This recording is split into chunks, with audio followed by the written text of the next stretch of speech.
The Galactic Council chamber floated in the void between stars, a testament to 3,000 years of peaceful cooperation among 17 species. Today, it would bear witness to something none of them had ever truly understood about their newest members. Elsa Chen stood at the human delegation's podium, her diplomatic uniform crisp and her expression carefully neutral.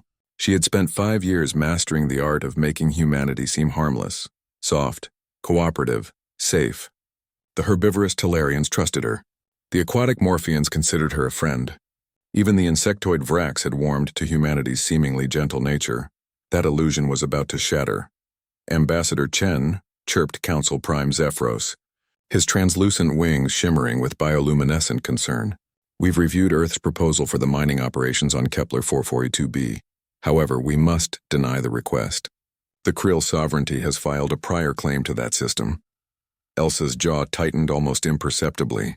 Council Prime, with respect, the Krill filed their claim 3 days ago. Our survey ships have been operating in that system for 14 months. We have established habitats, mining infrastructure, and the Krill claim supersedes human presence, interrupted Vrax Counselor Chikata, her mandibles clicking with dismissive finality. They are a warrior species. Conflict with them would be inadvisable for your kind.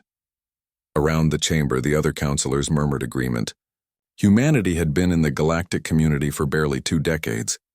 The Krill had been feared for millennia. 10 feet of armored fury, wielding plasma weapons and piloting warships that could crack planets. To every species in the council, the math was simple. Humanity should yield. Elsa closed her eyes for a moment. When she opened them, something had changed. The careful diplomacy had been stripped away, leaving something older, something fundamental. I need to make a call, she said quietly. Before Zephyros could respond, Elsa activated her personal comm.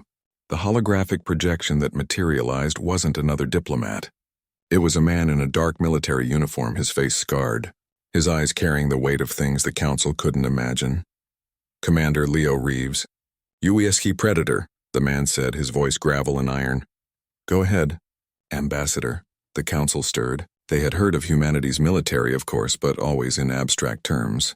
Defensive forces, peacekeeping units, nothing that suggested threat. Leo, Elsa said, and there was an edge to her voice now, something that made the herbivorous species unconsciously shift away. The Krill have claimed Kepler 442b. The council is suggesting we abandon our people there. Leo's expression didn't change, but his eyes did. They became the eyes of something that had climbed to the top of a food chain written in blood and extinction. How many of our people are on site? 417 civilians, 32 security personnel. And the Krill fleet? 3 warships inbound. ETA 42 hours. The council watched, confused by the strange calmness of the exchange. Counselor Zephyros fluttered forward. Commander Reeves, I'm sure we can negotiate. No.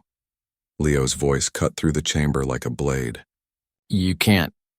Ambassador Chen, I'm transmitting tactical data to your console now. Council, I recommend you watch. The chamber's central holodisplay flickered to life, showing the Kepler 442b system. 3 massive Krill warships, each the size of a small city, were indeed approaching. They were juggernauts, weapons of a warrior culture that had conquered 40 systems. Then the display adjusted, revealing something the council hadn't detected. 67 human ships, each one dark, silent, positioned in patterns that suddenly resolved into a 3-dimensional kill zone. They had been there the whole time, invisible, waiting. What? Zephyros whispered. How? Stealth coding, Leo explained, his tone almost educational. We learned it from studying Earth's oceanic predators, the ones that hunt in the darkness where light doesn't reach. You see, Council, you never asked humanity what we were before we reached for the stars. Elsa stepped forward, and now the council could see it.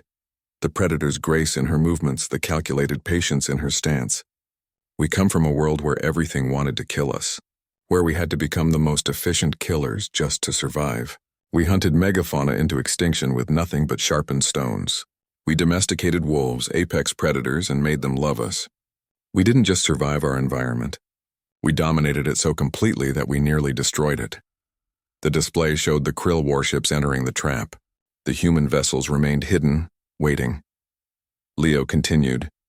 Every species in this council evolved as prey, or as hive insects, or as filter feeders in peaceful oceans. You built your civilizations on cooperation because you never had to be anything else. But humans? We climbed our way up through 2 million years of blood and hunger. We learned patience. We learned to plan. We learned that the best predator isn't the strongest or the fastest. It's the one who strikes when the prey doesn't see it coming. This is barbaric, shrieked Counselor Chkata. You would start a war over a mining claim? Elsa's smile was cold. No, Counselor. We're preventing one. Watch. The Krill warships suddenly found themselves surrounded by weapons lock. 67 human vessels decloaked simultaneously, their targeting systems painting every critical system on the Krill ships. The transmission that followed was brief. Krill vessels, this is Commander Leo Reeves of the United Earth Space Command. You are in violation of established human territorial claims. You have 30 seconds to reverse course or we will consider your presence an act of war. We will not warn you again. For the first time in recorded galactic history, a Krill fleet turned back without firing a shot. The Council sat in stunned silence as the human ships recloaked, vanishing from sensors once more. Elsa looked around the chamber, meeting each counselor's eyes in turn. Humanity doesn't want war, she said softly. We've seen what we're capable of when we unleash ourselves. We've spent centuries trying to be better than our nature. But don't mistake our desire for peace as inability to wage war. Don't mistake our cooperation for weakness. And never ever mistake our patience for prey instinct. She gestured to the holo display where the Krill ships were still retreating. We've been mapping your civilizations, your military capabilities, your strategic assets since the day we joined this council. Not because we want to conquer you, but because that's what predators do. We assess, we plan, we prepare. It's in our DNA, written in 4 billion years of evolution. Leo's image nodded once. The council should know. There are 67 human stealth fleets. Each one is positioned near every major galactic power, not to threaten you, but because if something threatens humanity, if anyone tries to prey on us, they'll learn what our ancestors learned 50,000 years ago. And what's that? Whispered Zephyros. Elsa and Leo answered in perfect unison. There's a reason humans have no natural predators left. The transmission ended. Elsa gathered her documents and prepared to leave, but she paused at the chamber door. The mining operation on Kepler 442b will continue, she said. I trust there won't be any further challenges to humanity's territorial claims. After all, we're all friends here, aren't we? No one answered. As the door sealed behind the human ambassador, the council sat in the darkness between stars, finally understanding the species they had welcomed into their midst. They had invited humanity to the table thinking they were adopting a lost child.